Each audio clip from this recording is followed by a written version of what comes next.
Okay, so you're in Big Ideas. You created your assignment. Here, I'll step you through. So you can choose the section you want to assign. You edit. I've already done this one. So you select all your students that you want. You can select the due date, the time, and once you get them all started, the questions were how do I share?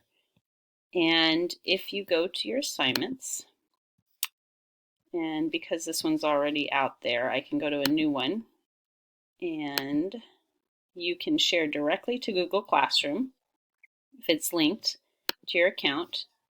And I gotta change my account to my school account so it pulls up the correct Google Classroom. Choose the class.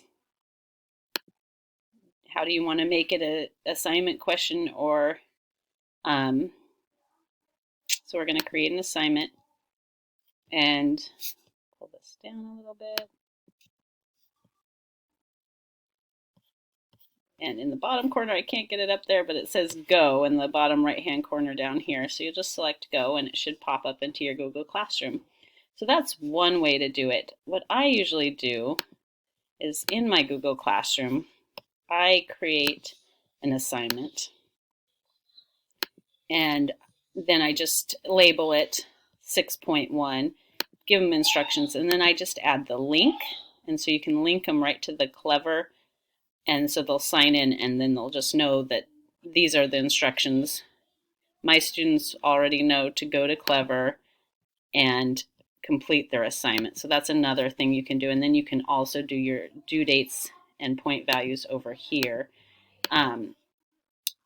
They usually don't submit the assignments through Google Classroom yet, but that might be something I'll have to start doing. Usually I just check my Big Ideas and look at the reports for who has submitted and who has not.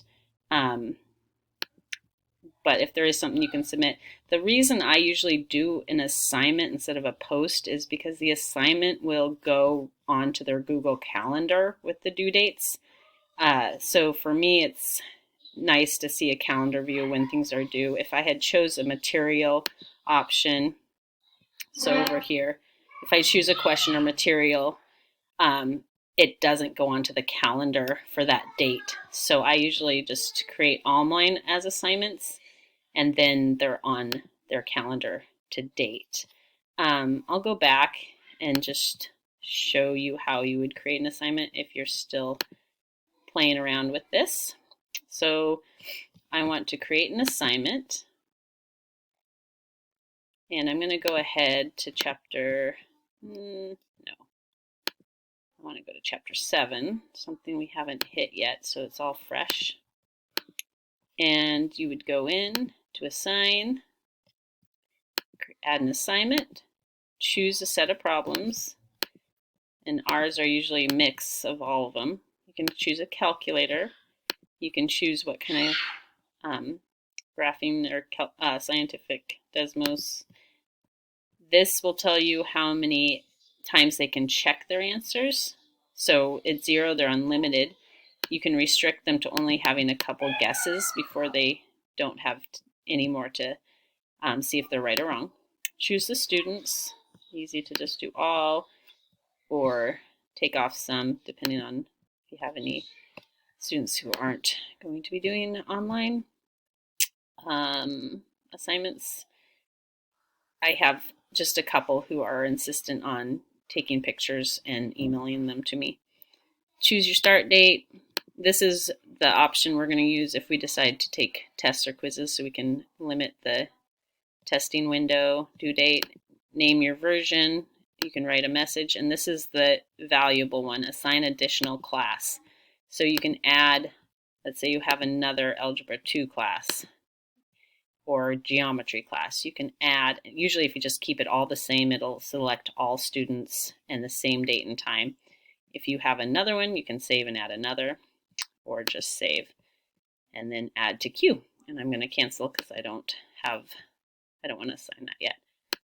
The nice thing is that start date is when it opens for the students. And so when you go into their assignments, they will have a little lockbox here that it's locked until that date and time arrives. So there's been times where I've put 8 p.m. when I meant 8 a.m. on the date, and so in class we'd realize that they weren't open yet. So make sure the a.m. and p.m. are correct, and let me know if you need anything else.